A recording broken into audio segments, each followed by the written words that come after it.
Yeah, we definitely did. So as I mentioned, some of those first projects, really didn't go as planned, especially in terms of duration and cost. So we sort of amassed a lessons learned from those projects. So some of the big ones were, um, we were trying to do these big projects at the same time as all these other IT projects, kind of business as usual, were going on.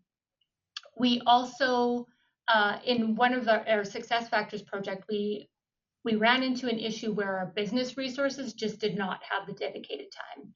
We Mhm. had the subject matter experts that were, say, responsible for running payroll, also needing to be the SME on the project, also needing to do testing. So we knew that um, we needed to have business resources that had dedicated time.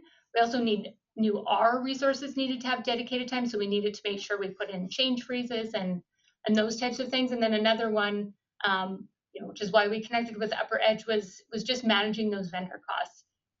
Lots of IT projects have this problem where you go in, you've got a scope, you've got a fixed price, and then halfway through the project you're doing a change request, and then you're doing another one, and soon your costs are way higher than you thought they were going to be.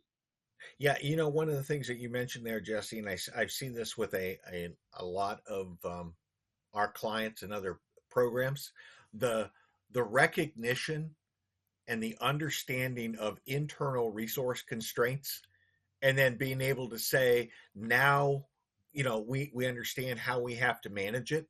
Um, I think systems integrators in general don't really articulate that risk really strongly to their Right. clients on what that capacity is. They tend to give you an inventory of, here's all your accountabilities.